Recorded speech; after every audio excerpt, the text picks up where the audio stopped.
예수님께서 산에 많은 사람들을 모은 후 그들에게 복음을 전하셨습니다. 우리는 이 설교를 흔히 산상수훈이라고 부릅니다. 예수님께서 산에서 말씀을 전하셨다는 것은 유대인들에게서 아주 중요한 의미가 있습니다. 이스라엘 민족이 구약의 율법을 받은 곳은 어디입니까? 바로 시내산입니다. 유대인들에게 산은 하나님의 말씀을 받은 장소입니다. 산상수훈은 그 옛날 모세가 시내산에서 받았던 그 율법을 지금 예수님께서 산에서 새롭게 해석하신 사건이라고 할 수 있습니다. 그런 까닭에 산상수훈은 우리에게 마치 율법의 갱신처럼 다가옵니다. 구약 시대에는 율법은 이스라엘 민족에게 하나님의 백성됨을 규정하는 절대적인 기준이었습니다. 만약 율법의 기준에 부합되지 못한 자가 있다면 그는 하나님의 백성이 아닙니다. 그렇다면 오늘날 복음이 선포되는 이 시대, 예수님께서는 하나님의 백성됨을 어떻게 해석하고 계실까요? 오늘 본문은 복음의 시대 그리스도인의 정체성이 무엇인지를 밝힌 예수님의 설교라고 할 수 있습니다. 오늘날 교회는 참 다양한 부류의 사람들이 모인 곳입니다. 저마다 하는 일도 다르고 또 처지도 다릅니다. 부유한 사람도 있고 가난한 사람도 있습니다. 많이 배운 사람도 있고 많이 배우지 못한 사람도 있습니다. 교양 있는 사람도 있고 무례한 사람도 있습니다. 이처럼 교회는 참 다양한 배경을 가진 사람들이 모인 장소입니다. 우리의 모습은 각기 다르지만 이상하게도 세상 사람들은 우리를 보며 하나의 이름으로 불렀습니다. 바로 그리스도인입니다. 그리스도인이란 호칭은 우리 스스로 부른 말이 아니라 세상 사람들이 우리를 가르쳐 부른 이름입니다. 안디옥 교회가 처음 세워졌을 때 세상 사람들은 교인들을 향해 그리스도인이라고 부르기 시작했습니다. 예수를 닮은 자들, 예수를 따르는 자들이란 뜻입니다. 처음에는 교인들을 조롱할 목적으로 불렀지만 언제부터인가 세상과 교회를 구분하는 거룩한 이름이 되었습니다. 초대 교인들은 모두 그들의 삶으로서 구별된 삶이 무엇인지를 증명했기 때문입니다. 성도 여러분, 무엇이 그렇게 특별했기에 그들은 우리를 그리스도인이라 구별하여 부른 것일까요? 그리스도인의 참된 정체성은 무엇입니까? 예수님은 우리 그리스도인들을 소금과 빛에 비유하셨습니다. 비유란 모름지기, 숨겨진 뜻이 있기 마련입니다. 예수님은 왜 우리를 소금과 빛에 비유하신 것일까요? 먼저 소금이 의미하는 바가 무엇인지 우리 함께 생각해 봅시다. 성도 여러분, 소금하면 가장 먼저 무엇이 떠오르십니까? 그것은 짠맛입니다. 13절에서 예수님께서는 소금이 만일 그 짠맛을 잃으면 이 세상을 무엇으로 짜게 하겠느냐며 반문하십니다. 짠맛을 잃은 소금은 더 이상 소금이라 불릴 수 없습니다. 짜기에 우리는 이를 소금이라 부릅니다. 그렇다면 그리스도인들에게 짠맛이란 무엇일까요? 소금은 자신을 녹여 짠맛을 내므로써 음식의 맛을 살립니다. 그 미묘한 짠맛이 음식의 풍미를 살립니다.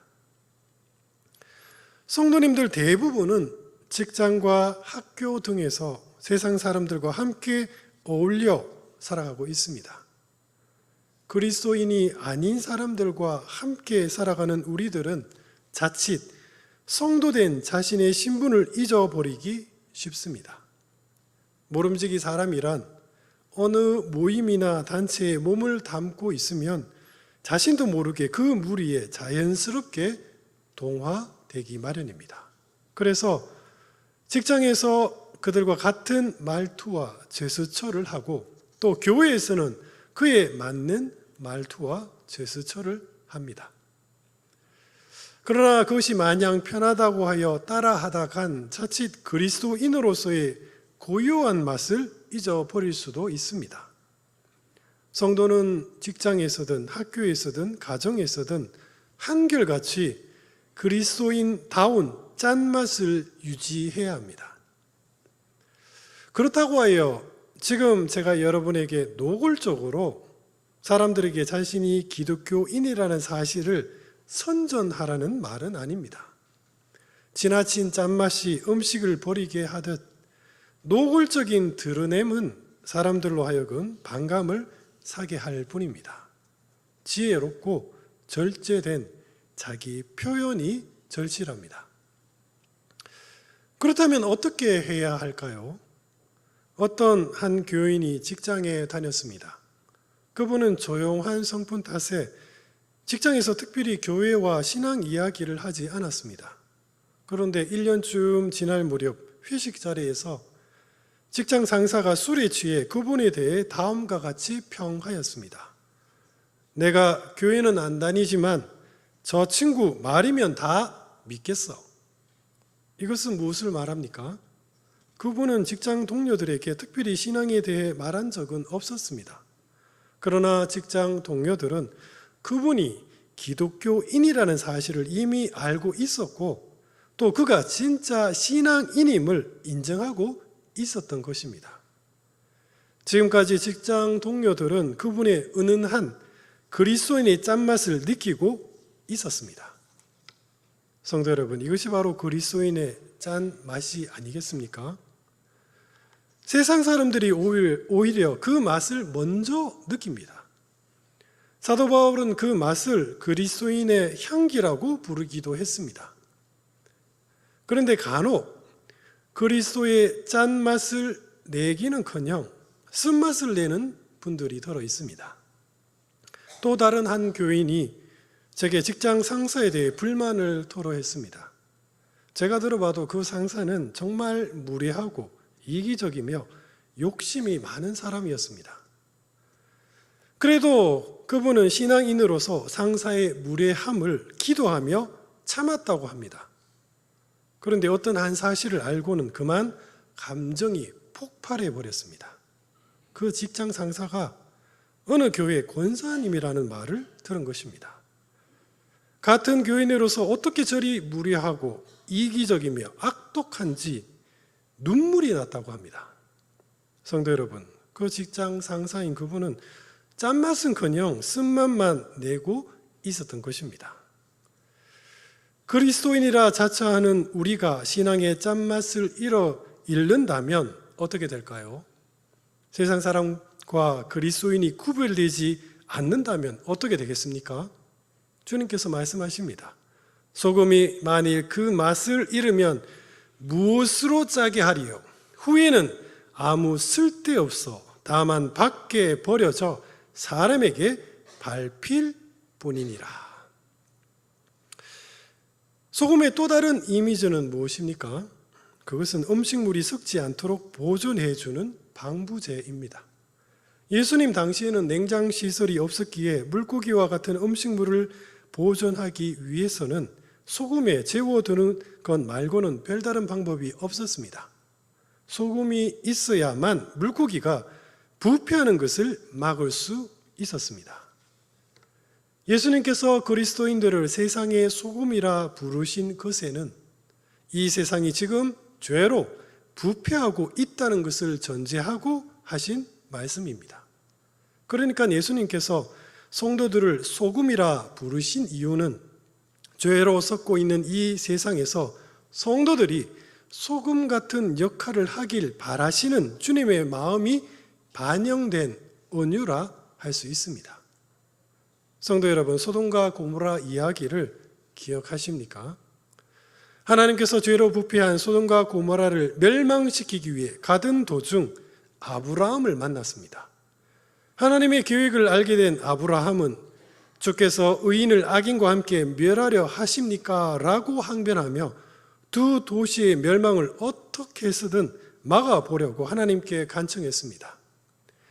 아브라함의 끈질긴 간청에 하나님께서는 소돔과 고모라 땅에 의인 10명만 있다 하면 그 땅을 심판하지 않겠다고 약속하셨습니다. 그런데 어떻게 되었습니까? 죄로 부패했던 두 도시는 소금 같은 의인 10명이 없어 멸망당하고 말았습니다. 하나님께서 이 땅을 불로 심판하지 않으신 까닭은 여전히 소금 같은 그리스도인들이 이 세상의 평강을 위해 지금 힘써 기도하고 있기 때문인 것입니다. 예수님은 또 우리를 향해 세상의 빛이다라고 부르셨습니다. 빛은 소금이라는 단어보다 훨씬 더 영광스러운 표현입니다. 하나님은 빛이시라. 성경에서 빛은 하나님의 속성을 나타냅니다. 빛은 어떤 속성을 가지고 있습니까? 빛은 어둠을 몰아냅니다. 빛은 어둠을 몰아냄으로써 모든 존재의 실체를 드러나게 합니다. 요한복음 1장은 예수님께서 빛으로 이 세상에 오셨다라고 말합니다. 빛이신 예수님께서 이 세상을 비춤으로 인간의 모든 죄와 악함이 만천하에 드러났습니다. 죄의 어둠 속에서 우리는 자신을 분별하지 못했지만 이제 그리스도의 빛 안에서 스스로를 분별하고 결단해야 합니다. 여전히 죄의 어둠 가운데 머물며 살지 아니면 빛 대신 예수님께로 담대하게 나갈지를 말이죠. 주님은 우리를 어두운 데서 불러내어 당신의 그 기이한 빛으로 들어오게 하셨습니다. 너희는 택하신 족속이요 왕같은 제사장들이요 거룩한 나라요 그의 소유가 된 백성이니 이는 너희를 어두운 데서 불러내어 그의 기이한 빛에 들어가게 하신 이의 아름다움을 선포하게 하려 하심이라. 그런데 놀랍게도 14절에서 예수님은 우리를 향해 너희는 세상의 빛이다 라고 선언하십니다. 성도 여러분, 우리는 정말 빛입니까? 이 말은 우리 자체가 빛이라는 뜻은 사실 아닙니다. 앞서 말했듯이 찬빛은 오직 그리스도 한 분뿐입니다. 성도는 빛 그 자체라기보다는 오히려 그리스도의 빛을 반사하는 반사체라 할 수 있습니다. 여기 아주 맑고 깨끗한 거울이 하나 있습니다. 그 거울이 강렬한 태양빛을 반사하여 비춘다고 상상해 보십시오. 사람들 눈에 그 거울은 마치 태양처럼 빛날 것입니다. 그렇습니다. 그리스도인이란 바로 그리스도의 빛을 그대로 반사하여 세상에 비추는 거울과 같은 존재입니다. 그리고 세상 사람들 눈에는 마치 성도가 세상을 비추는 빛처럼 보일 것입니다. 그렇다면 우리는 그리스도의 빛을 어떻게 반사할까요? 우리는 삶 속에서 신앙의 결단을 할 때마다 고민을 참 많이 합니다. 주의를 지켜야 하나? 11조를 내야 하나? 술을 마시지 말아야 하나? 미운 사람이 있어도 예수님의 사랑으로 그를 품어줘야 하나? 등등 말이죠. 이러한 우리의 결단들은 무척 개인적이고 비밀스러우며 또 소심하게 보이기까지 합니다. 그런 까닭에 우리의 신앙적 고민과 결단들은 참 보잘것없는 것처럼 스스로 느껴질 때도 있습니다. 그러나 성도 여러분, 우리 잊지 맙시다. 그리스도의 빛은 언제 밝게 빛나는 줄 아십니까? 성도가 신앙의 고민과 결단을 할 때 가장 밝게 빛이 납니다. 인간의 눈에는 우리의 고민이 하찮게 보일 수 있습니다. 그러나 하나님께서는 성도가 그리스도의 빛을 내고자 애쓰는 그 거룩한 몸부림을 가장 기뻐하시며 친히 바라보십니다. 성도가 거룩한 빛을 낼 때 하나님은 그 빛을 그냥 그릇 아래에 덮어두지 않으십니다. 하나님께서는 세상 모든 사람들이 그리스도의 빛을 보도록 우리를 등경 위에 두십니다. 너희는 세상의 빛이라. 산 위에 있는 동네가 숨겨지지 못할 것이요 사람이 등불을 켜서 말 아래에 두지 아니하고 등경 위에 두나니 이름으로 집안 모든 사람에게 빛이 느니라. 그리고 우리의 그 비밀스러운 고민과 결단은 자연스럽게 착한 행실로 드러납니다. 무례한 사람에게 예의를 갖추고 거짓말하는 사람에게 진실하게 대하며 이기적인 사람에게 오히려 내가 먼저 양보해 줍니다. 성경은 그러한 착한 행실을 하는 성도를 가르쳐 빛의 자녀라고 불렀습니다. 너희가 전에는 어둠이더니 이제는 주 안에서 빛이라. 빛의 자녀들처럼 행하라. 어두운 골목길에서 한 사람이 휴대폰 손전등을 켰을 때 모든 사람들은 안심하며 그 뒤를 따를 것입니다. 그 한 사람의 빛이 다른 이들의 방향이 되는 것입니다. 이 세상에서 그리스도인의 삶도 바로 이와 같습니다. 우리가 빛의 자녀로서 품위 있게 말하고 착한 행실로 모범을 보일 때 세상 사람들은 우리를 보며 너희 아버지 하나님께서는 참으로 살아 계시구나 라고 칭송할 것입니다. 세상 사람들의 그러한 칭송은 성도가 이 땅을 살면서 누리는 가장 큰 자랑이요 우리가 하나님께 드릴 수 있는 가장 큰 영광입니다. 성도 여러분, 그렇다면 우리는 모두 소금과 같은 빛과 같은 그리스도인이 되기 위해 열심히 노력해야 하지 않을까요? 그런데 13절과 14절의 예수님의 말씀을 보면 조금 의아한 점을 발견하게 됩니다. 13절은 너희는 세상의 소금이니 14절은 너희는 세상의 빛이라 라고 단정적으로 말합니다. 번역상 소금이니 빛이라 라고 되어 있어 우리에게는 그 뉘앙스가 조금 약하게 들립니다. 그러나 보다 정확하게 표현하자면 예수님은 지금 너희는 세상의 소금이다, 너희는 세상의 빛이다 라고 강력하고 직설적으로 선포하고 계십니다.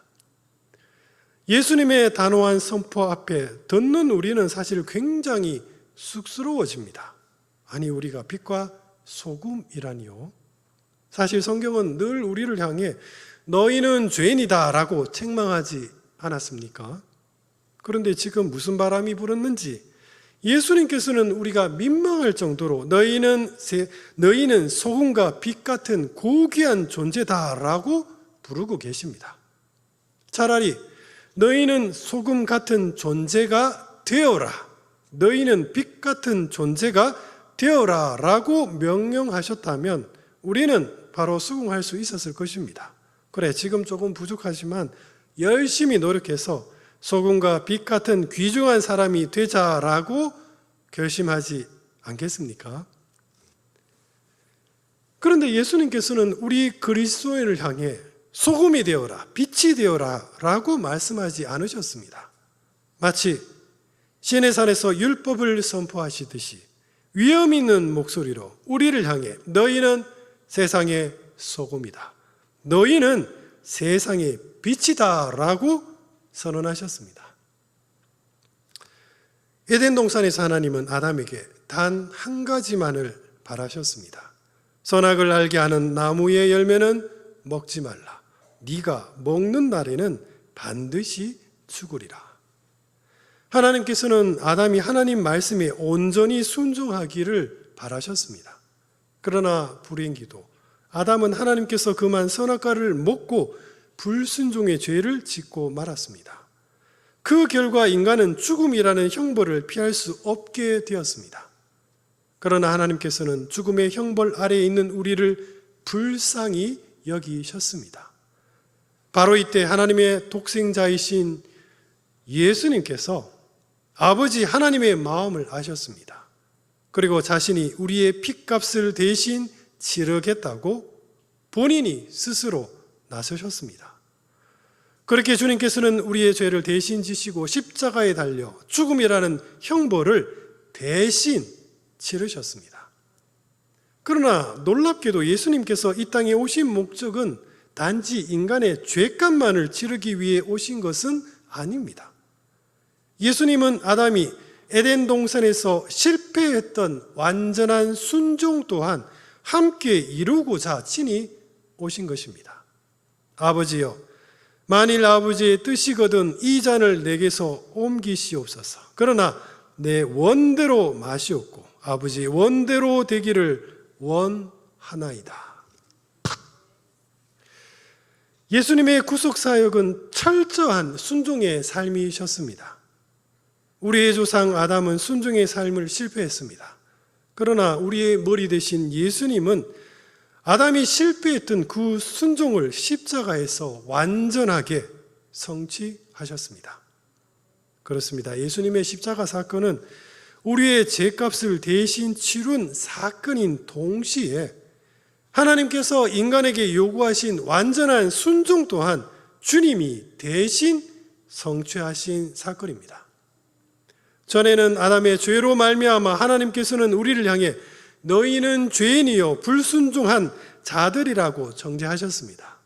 그러나 이제 그리스도 안에서 이 모든 상황이 변하였습니다. 예수님의 대속으로 말미암아 우리가 받은 죽음의 형벌은 모두 사라졌습니다. 또한 예수님의 완전한 순종으로 말미암아 그 옛날 에덴 동산에서 아담에게 요구하셨던 그 순종 또한 역시 온전히 성취되었습니다. 이제 그리스도 안에서 우리에게 더 이상 정죄함이란 없습니다. 오히려 우리는 주님께서 성취하신 순종의 의를 전가받은 자들이 되었습니다. 하나님께서는 그런 우리를 향해 의롭다 여기시며 친히 의인이라 부르십니다. 이 의인은 결코 우리의 것이 아니었습니다. 이 의인은 예수님의 대속으로 말미암아 주님으로부터 전해받은 하나님의 의입니다. 그래서 성경은 우리가 받은 이 의를 가르쳐 칭의라고 불렀습니다. 이제는 율법 외에 하나님의 한 의가 나타났으니 율법과 선지자들에게 증거를 받은 것이라. 곧 예수 그리스도를 믿음으로 말미암아 모든 믿는 자에게 미치는 하나님의 의인이 차별이 없느니라. 모든 사람이 죄를 범하였으며 하나님의 영광에 이르지 못하더니 그리스도 예수 안에 있는 성령으로 말미암아 하나님의 은혜로 값없이 의롭다 하심을 얻는 자가 되었느니라.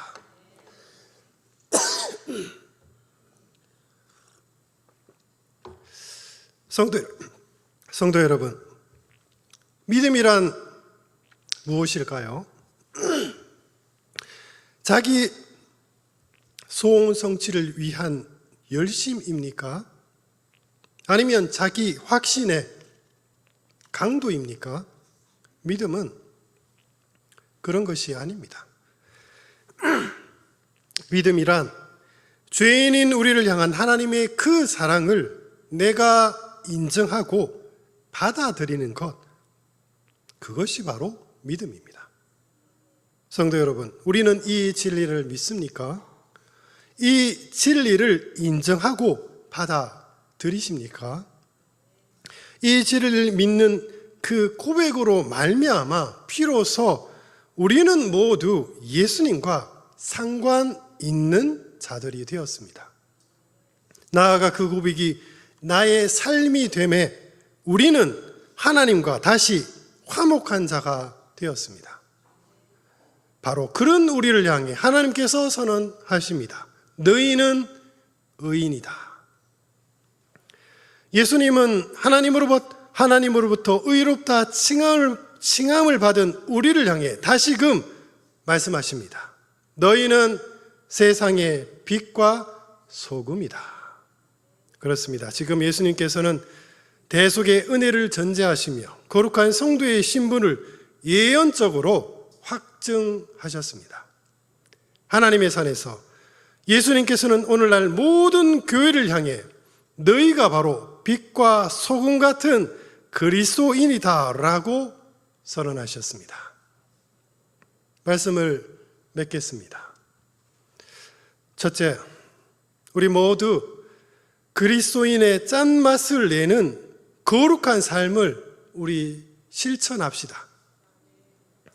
주변 사람들에게 내가 그리스도인이라는 사실을, 내가 교회에 다닌다는 사실을 우리 넌지시 한번 알려봅시다. 그때 그 사람은 어떻게 반응할까요? 그래? 난 전혀 몰랐는데. 만약 친구가 이렇게 반응한다면 우리는 조금 반성할 필요가 있습니다. 왜냐하면 사회생활을 하면서 주변인들에게 신앙인다운 모습을 한 번도 보여주지 못했다는 뜻이기 때문입니다. 반면에 알고 있었어. 넌 다른 사람들과 다르더라. 역시 교회에 다니는 사람이라 생각했어 라고 말한다면 이미 여러분은 그리스도인의 짠맛을 충분히 내고 있습니다. 소금은 그 자체만으로 가치가 있습니다. 왜냐하면 소금은 그 자체로 부패를 막기 때문입니다. 하나님께서는 소금 같은 그리스도인이 그 자리에 있다는 그 자체만으로 항상 기뻐하십니다. 소금 같은 그가 있음으로 말미암아 그 자리와 그 모임이 거룩해지기 때문입니다. 내가 다니는 직장이 복을 받는 이유는 거룩한 성도가 다니기 때문입니다. 주변인들이 복을 받는 이유는 그가 그리스도인 옆에 있기 때문입니다. 성도 여러분, 그리스도인이 세상 사람들과 다르다는 사실에 우리 감사합시다. 세상은 이를 두고 미워하나 그 다름이야말로 그리스도인의 참된 정체성입니다. 그리고 둘째, 내 주변 사람들에게 그리스도의 빛을 있는 그대로 우리 비춰주며 삽시다. 간혹 어떤 분들은 신앙을 억지로 포장하려고 합니다. 주님, 하나님의 이름을 높이겠습니다. 그러니 절 먼저 성공시켜 주십시오. 주님, 교회 헌금을 많이 내겠습니다. 그러니 먼저 부자가 되게 해 주십시오. 성도 여러분, 빛은 존재 그 자체로 밝게 빛이 납니다. 우리는 주님의 빛입니다. 빛이 어둠을 몰아내기 위해서 무슨 일을 해야 합니까? 빛은 그냥 가만히 자기 빛을 밝게 드러내면 될 뿐입니다. 우리는 그리스도의 빛을 주변 사람들에게 비춰주면 됩니다. 그 빛은 우리 삶 속에서 매 순간 하나님의 뜻이 무엇인지를 고민할 때 가장 빛이 납니다. 그 빛은 하나님의 뜻을 내가 믿음으로 결단할 때 가장 환하게 밝아집니다. 그 빛은 하나님의 사랑을 품고 상대의 잘못을 용서하고 그 허물을 덮어줄 때 가장 밝게 드러납니다. 그렇습니다. 우리가 밝히는 그 빛을 보고 세상 사람들은 너희 아버지 하나님께서 참으로 살아 계시구나 라고 칭송할 것입니다. 성경은 말합니다. 이같이 너희 빛이 사람 앞에 비치게 하여 그들로 너희 착한 행실을 보고 하늘에 계신 너희 아버지께 영광을 돌리게 하라. 그리고 마지막으로 셋째, 빛과 소금 같은 그리스도인의 참된 정체성을 우리 다시금 온전히 회복합시다. 세상 속을 살다 보면 어느새 짠맛과 빛을 잃는 자신을 발견하게 됩니다. 그때 우리는 당황하며 어떻게 그 맛과 빛을 다시 회복할 수 있을까 고민하게 됩니다. 그때 예수님의 말씀을 우리 다시금 기억합시다. 주님께서 우리에게 소금이 되어라, 빛이 되어라 말씀하지 않으셨습니다. 주님께서는 너희는 이미 세상의 소금이다. 너희는 이미 세상의 빛이다 라고 선언하셨습니다. 마귀는 성도의 그 참된 신분을 망각하게 함으로써 우리를 시험에 빠지게 만듭니다. 그러므로 우리는 잠잠히 그리스도의 십자가를 다시금 깊이 묵상해야 합니다. 우리가 주님이 흘리신 그 보혈의 은혜를 깊이 묵상할 때 비로소 참된 그리스도인의 정체성이 온전히 회복되기 시작할 것입니다. 어느덧 우리 몸에서 그리스도의 은은한 짠맛과 밝은 빛이 그렇게 회복될 것입니다. 그렇습니다. 우리는 이미 세상의 소금이요, 이미 세상의 빛입니다. 여러분이 서 계신 그곳이 바로 세상의 한가운데입니다. 사랑하는 성도 여러분, 우리 모두 그리스도인이라는 그 이름에 합당하게 내가 선 그 자리에서 짠맛과 밝은 빛을 드러내는 우리 거룩한 삶을 우리 온전히 살아가기를 주님의 이름으로 축복드립니다. 기도하겠습니다. 사랑과 은혜가 풍성하신 우리 주 하나님 아버지, 주님, 저희들을 향하여 세상의 소금과 빛이라 말씀하셨습니다. 저희들 참된 그리스도인의 정체를 망각하지 않게 하게 하시고 우리 일상에서 짠맛과 밝은 빛을 드러내는 복된 거룩한 성도가 되게 하여 주옵소서. 세상과 우리의 다름이 때로는 미움받는 이유가 되고 때로는 모함당하는 까닭이 되오나 오히려 그 다름으로 말미암아 우리가 참된 그리스도임을 자각하게 하시며 오히려 그 다름을 하나님의 이름으로 영광 돌리고 찬양케 하게 하여 주옵소서. 그리고 결국에는 세상 사람들 모두가 그 다름으로 말미암아 교회를 칭찬하고 하나님께 영광 돌리는 그러한 복된 은혜가 있게 하여 주옵소서. 바라옵고 우리 구주 예수 그리스도 이름으로 간절히 기도드립니다. 아멘.